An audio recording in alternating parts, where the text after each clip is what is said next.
When I was 27 years old, I left a very demanding job in management consulting for a job that was even more demanding, teaching. I went to teach 7th graders math in the New York City public schools. And like any teacher, I made quizzes and tests, I gave out homework assignments. When the work came back, I calculated grades. What struck me was that IQ was not the only difference between my best and my worst students. Some of my strongest performers did not have stratospheric IQ scores.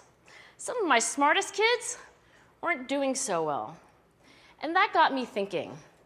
The kinds of things you need to learn in 7th grade math, sure, they're hard. Ratios, decimals, the area of a parallelogram. But these concepts are not impossible. And I was firmly convinced that every one of my students could learn the material if they worked hard and long enough. After several more years of teaching, I came to the conclusion that what we need in education is a much better understanding of students and learning from a motivational perspective, from a psychological perspective. In education, the one thing we know how to measure best is IQ. But what if doing well in school and in life depends on much more than your ability to learn quickly and easily? So I left the classroom and I went to graduate school to become a psychologist. I started studying kids and adults in all kinds of super challenging settings. And in every study, my question was, who is successful here and why? My research team and I went to West Point Military Academy. We tried to predict which cadets would stay in military training and which would drop out. We went to the National Spelling Bee and tried to predict which children would advance farthest in competition. We studied rookie teachers working in really tough neighborhoods, asking which teachers are still going to be here in teaching by the end of the school year. And of those, who will be the most effective at improving learning outcomes for their students? We partnered with private companies asking which of these salespeople is going to keep their jobs and who's going to earn the most money.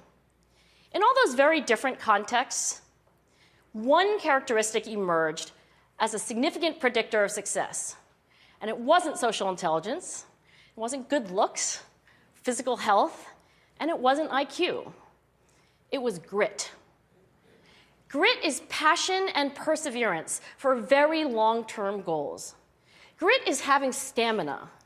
Grit is sticking with your future, day in, day out, not just for the week, not just for the month, but for years, and working really hard to make that future a reality.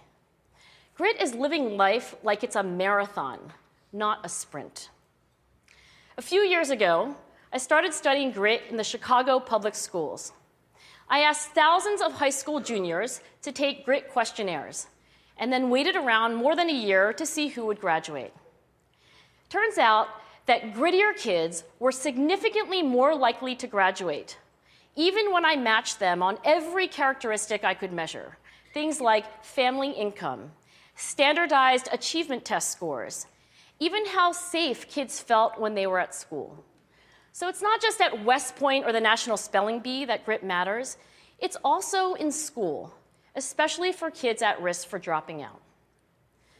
To me, the most shocking thing about grit is how little we know, how little science knows about building it. Every day, parents and teachers ask me, how do I build grit in kids? What do I do to teach kids a solid work ethic? How do I keep them motivated for the long run? The honest answer is, I don't know.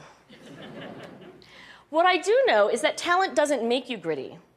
Our data show very clearly that there are many talented individuals who simply do not follow through on their commitments. In fact, in our data, grit is usually unrelated or even inversely related to measures of talent. So far, the best idea I've heard about building grit in kids is something called growth mindset. This is an idea developed at Stanford University by Carol Dweck, and it is the belief that the ability to learn is not fixed, that it can change with your effort. Dr. Dweck has shown that when kids read and learn about the brain and how it changes and grows in response to challenge, they're much more likely to persevere when they fail because they don't believe that failure is a permanent condition. So growth mindset is a great idea for building grit, but we need more. And that's where I'm going to end my remarks, because that's where we are. That's the work that stands before us. We need to take our best ideas, our strongest intuitions, and we need to test them. We need to measure whether we've been successful, and we have to be willing to fail, to be wrong, to start over again with lessons learned. In other words, we need to be gritty about getting our kids grittier. Thank you.